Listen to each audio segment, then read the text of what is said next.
Bienvenue sur la chaîne Écoute Animal. Aujourd'hui, une vidéo un peu en mouvement pour vous emmener dans cette belle nature qu'on voit ici, autour de moi. Et accompagné de mon petit Snoopy dans sa caisse de transport pour vous faire découvrir comment va se dérouler votre première sortie à l'extérieur pour votre lapin. Je vous laisse avec l'intro. Bon visionnage. Bienvenue sur la chaîne Fampi Eco, une chaîne pour l'écoute animale. Ici, je vous invite à découvrir un univers où les animaux et les humains se rencontrent et se comprennent. Je partage régulièrement avec vous des vidéos où il y a des moments de complicité, des conseils, des astuces pratiques, ainsi que des démonstrations de soins. Ces astuces ne se substituent pas à des diagnostics vétérinaires. À vous de prendre ce qui vous parle. Cela vous plaît? Je vous laisse partager, noter et commenter cette vidéo pour me permettre d'améliorer. Ensemble, écoutons et prenons soin de nos amis à poil, à plumes et à écailles qui ont surtout tant à nous dire. Je suis donc accompagnée dans ce bel environnement naturel de mon Snoopy.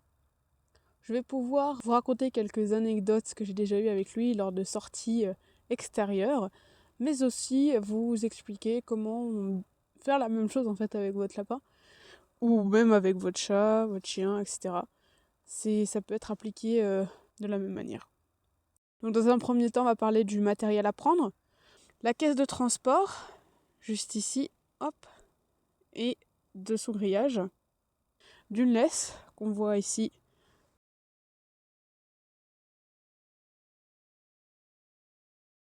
D'abord d'un harnais.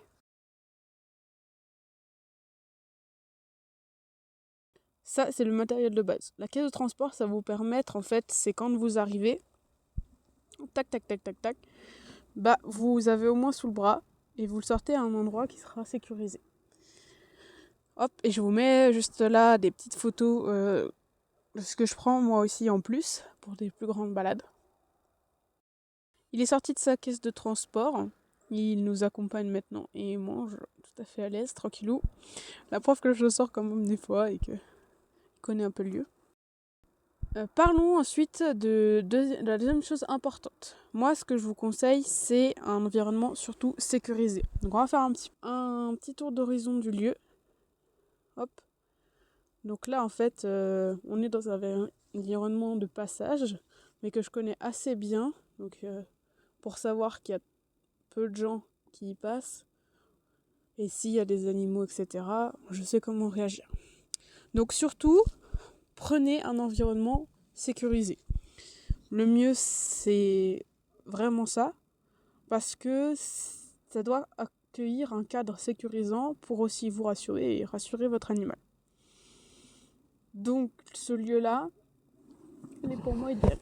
Il n'est pas très loin de chez moi, donc parfait. Si par exemple vous êtes en ville, prenez un parc qui est à côté de vous, à côté de chez vous, mais un lieu moins fréquenté où il y aura moins d'animaux. Parce que si vous commencez à sortir, il y a 50 personnes, 50 animaux, ça va être le stress total pour votre lapin, surtout que c'est des animaux qui stressent rapidement. Donc le plus important, c'est donc l'environnement sécurisé. Ça veut dire 100 personnes en gros, et avec aucune chose qui sera dangereuse pour lui. Ensuite, parlons donc le trajet. Vous aurez des petites surprises parce que surtout ne le prenez pas dans les bras, surtout si vous passez près d'une route parce que ça va être stressant pour lui. Mais pensez bien quand vous sortez de la caisse de transport de remettre bien la laisse sur lui, ne la laissez pas dans la caisse de transport parce qu'en fait après il la mange et en gros ça donne des trucs comme ça. Alors là vous voyez peut-être pas très bien mais c'est tout déchiré, j'ai dû refaire un raccord ici parce que il m'a bouffé le bout, la corde au niveau de l'attache. Pas très pratique, je vous avouerai. Donc les laissez pas comme ça dans cette caisse de transport, ça laisse. Ou laissez-lui le harnais dans sa caisse de transport. Et laissez bien sa caisse de transport par terre, comme ça vous voyez, ça fait un refuge et il va vite revenir dedans s'il sent pas très sécurisé. Voilà, les sorties dehors, c'est dedans en fait pour lui. Donc dans une troisième partie, regardons un peu les étapes importantes pour faire cet événement, quelque chose de progressif et de préparé pour lui. Donc déjà, habituez-le bien à sa caisse de transport, comme il a pu aller dedans. Voilà, c'est un peu sa zone refuge, ça va pouvoir lui permettre de se contenir s'il a besoin, etc. Allez dans des zones toujours les mêmes, qu'il connaîtra comme ça, une ou deux max. Ça va permettre de s'habituer aux odeurs, aux lieux. Vous saurez aussi vous comment ça se passe, la fréquentation, etc. Et ensuite, préparez déjà chez vous à lui mettre le harnais et à le faire courir dans votre maison avec. Regardez bien son comportement quand vous essayez. Après, vous l'enlevez, vous réessayez, etc. Quelque chose de vraiment progressif. Et ensuite, mettez la laisse. Essayez de le faire marcher chez vous un peu. Diriger, c'est un peu complexe parce que c'est eux qui font comme ils veulent. Mais peut-être que ça viendra progressivement si je le sors vraiment régulièrement.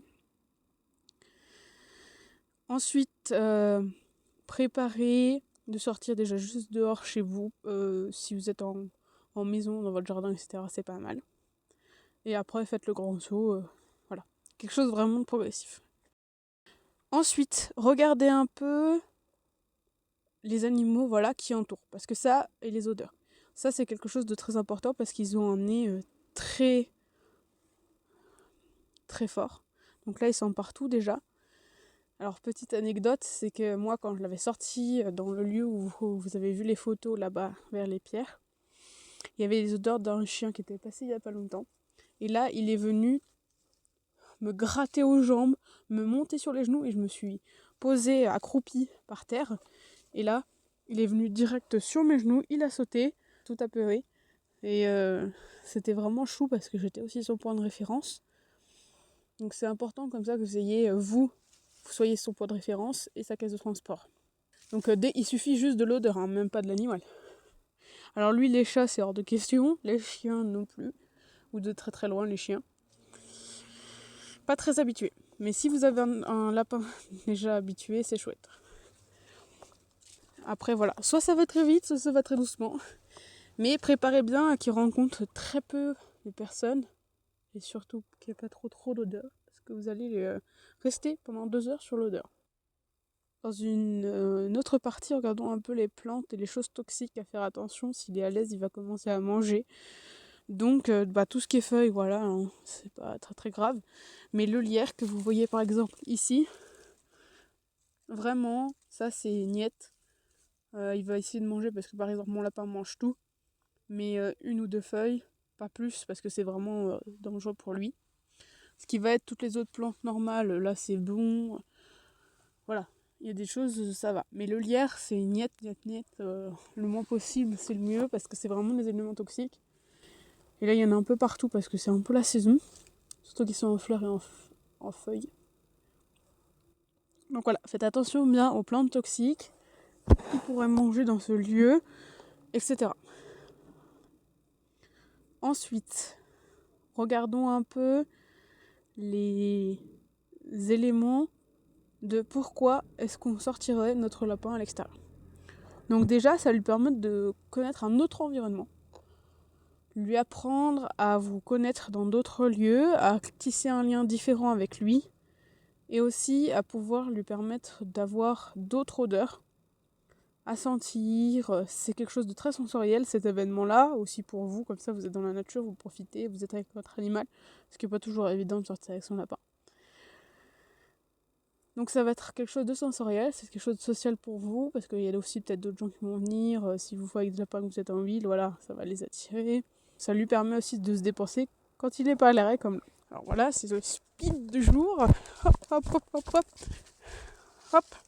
Encore, on s'arrête pas. Hop, hop, hop. Et là, on fait la petite course, parce que quand ça va vite, ça va vite. On va laisser la caisse de transport derrière nous. On reviendra la chercher. Hop, hop, hop, c'est le marathon du jour. Alors, ce qui est très drôle, c'est que surtout, quand il s'agit du trajet, ils savent très bien où est leur maison. Donc c'est par là-bas, et il le sait. Qui connaît vraiment sa maison, dans la direction où est votre maison. N'essayez pas de faire l'inverse, parce que ça ne marchera jamais. Il fera demi-tour. Ils sont pas cons, ils ont quand même le sens d'orientation si vous ne l'avez pas. Ça fait l'exercice, voilà. Surtout à vous, le cœur, ça compte que vous avez fait un petit marathon comme ça. Et ensuite, les autres alternatives, c'est aménager un balcon, si par exemple vous êtes en appartement, ou aménager votre jardin, un petit coin jardin, pour vraiment qu'il puisse sortir, se dépenser à l'extérieur, prendre l'air, s'aérer, prendre d'autres odeurs, d'autres jeux. Et en faisant des parcours sensoriels avec, amener des feuilles, par exemple, là, c'est bientôt l'hiver, mais vous avez toujours les feuilles par terre d'automne, bah faites un petit tas, un petit paquet que vous prenez chez vous et vous lui mettez dans un bac. Il va adorer gratter dedans, jouer.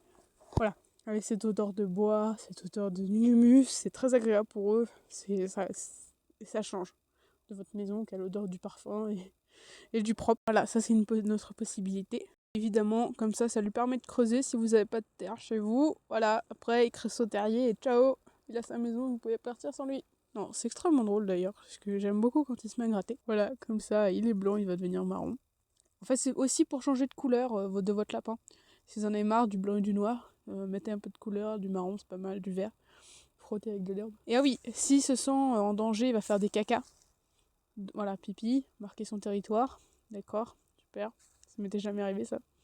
Mais peut-être qu'il avait besoin. Et il va faire caca pour marquer son territoire. Voilà. Donc ça c'est quand il devient vraiment à l'aise, hein, en gros. Et s'il a très peur, il va faire des petites pétales un peu partout en courant très vite. Donc en conclusion, sortez votre lapin dans un beau cadre naturel pour pouvoir vous aérer, l'aérer lui, permettre un parcours du combattant très sportif, lui permettre de découvrir des nouvelles odeurs, un nouvel environnement, et pouvoir profiter aussi d'un temps avec lui. Préparez bien le matériel, un lieu sécurisé, et voilà, tout est parfait pour une belle balade. Et moi, je vais vous laisser avec ce lapin tout excité. Et je vous dis à bientôt sur la chaîne d'Écoute Animale. Merci, belle journée.